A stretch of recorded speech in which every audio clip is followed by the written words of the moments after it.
తెలుగు వారి number 1 choice Telugu matrimony.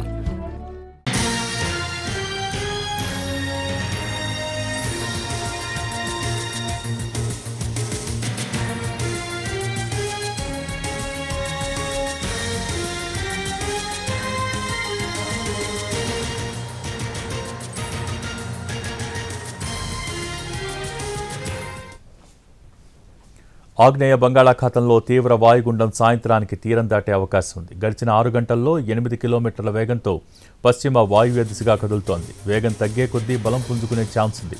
Port బ్లేర్కి పశ్చిమాన 550 కిలోమీటర్లు, చెన్నైకి తూర్పు ఆగ్నేయంగా 850 కిలోమీటర్లు, విశాఖపట్నంకి ఆగ్నేయంగా 880 కిలోమీటర్లు, కాకినాడకి ఆగ్నేయంగా 880 కిలోమీటర్ల దూరంలో కేంద్రీకృతమైంది.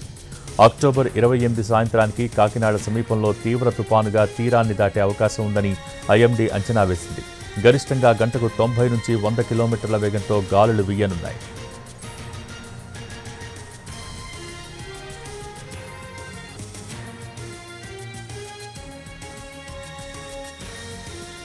ప్రస్తుతం బంగాళాఖాతంలో వాయుగుండంగా గంటకు 8 కిలోమీటర్ల వేగంతో ప్రయాణిస్తోంది.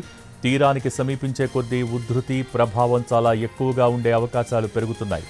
100 కిలోమీటర్ల పైబడ్డ వేగంతో ప్రచండ గాలులు వీస్తాయి. దీంతో విశాఖలోని డాప్లర్ రాడార్తో పాటు తుపాను హెచ్చరికల కేంద్రం క్లోజ్ మానిటరింగ్ చేస్తోంది. ప్రస్తుతం వాయుగుండం గడిచిన 6 గంటల్లో 8 కిలోమీటర్ల వేగంతో పశ్చిమ వాయు దిశగా కదులుతోంది. తీరాన్ని దాటే అవకాశాలు కనిపిస్తుంది. దీనికి సంబంధించి పూర్తి సమాచారం మా ప్రతినిధి రవిచంద్ర వైజాగ్ నుంచి లైవ్లో అందించేందుకు సిద్ధంగా ఉన్నారు. Ravichandra, out to you. Montha తుఫాను ఆంధ్రప్రదేశ్ తీరం దూసుకొస్తోంది. ప్రస్తుతం అది వాయుగుండంగానే కొనసాగుతూ మరికొద్ది గంటల్లో తీవ్ర వాయుగుండంగా బలపడుతుంది. తర్వాత తుఫానుగాను తీరానికి సమీపించే కొద్దీ తీవ్ర తుఫానుగాను మారుతుందని ఐఎండీ అంచనా వేసింది. గంటకు 120 కిలోమీటర్ల గరిష్ట వేగంతో కాకినాడ సమీపంలో తీరాన్ని దాటుతుందని ఐఎండీ ఇప్పటికే లెక్క వేస్తుండగా దీని ప్రభావం పైన రాష్ట్ర ప్రభుత్వం పూర్తి స్థాయిలో అప్రమత్తమైంది. మొత్తం కోస్తా జిల్లాలన్నింటిలోనూ కూడా ఈవేళ నుంచి భారీ వర్షాలు ప్రారంభం కాబోతున్నాయి. రేపు ఎల్లుండు భారీ నుంచి అతి భారీ వర్షాలు కూడా నమోదు కాబోతున్నాయి. రేపు ఇల్లుగాలు కూడిన వర్షాలు ఉండడం దూర ప్రాంతాలకు వెళ్లే ప్రయాణికులు కావచ్చు, లేదా తీర ప్రాంతాల్లో ఉన్న ప్రజలు కూడా పూర్తి స్థాయిలో అప్రమత్తంగా ఉండమని యంత్రాంగం సూచిస్తోంది. ఇప్పటికే అన్ని జిల్లాల్లోనూ కూడా కంట్రోల్ రూమ్ ఏర్పాటుతో పాటుగా ప్రత్యేక అధికారులను కూడా ప్రభుత్వం నియమించింది. కాకినాడ సమీపంలో తీరాన్ని దాటినప్పటికీ దాని ప్రభావం నెల్లూరు నుంచి శ్రీకాకుళం వరకు చాలా స్పష్టంగా ఉండబోతోంది. గాలుల తీవ్రతతో పాటు భారీ నుంచి అతి భారీ వర్షాలు, కొన్ని చోట్ల అత్యంత భారీ వర్షాలు అంటే 25 సెంటీమీటర్ల పైన వర్షపాతం నమోదయ్యే ప్రమాదం కూడా ఉన్నందున పూర్తి అప్రమత్తంగా ఉండాల్సిన సమయం ఇది. వచ్చే 3 రోజుల పాటు వాతావరణంలో కీలక మార్పులు సంభవించే అవకాశం కూడా ఉంటుంది. తుఫాను ప్రభావాన్ని ఎప్పటికప్పుడు తుఫాను హెచ్చరికలు అంచనా.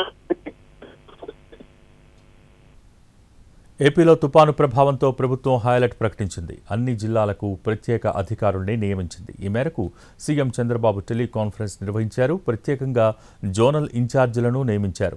కాకినాడలో తీరం దాటే అవకాశం ఉండటంతో ప్రత్యేక చర్యలు చేపట్టారు. ఇవాళ సీఎం చంద్రబాబు ఉన్నత స్థాయి సమీక్ష నిర్వహించనున్నారు.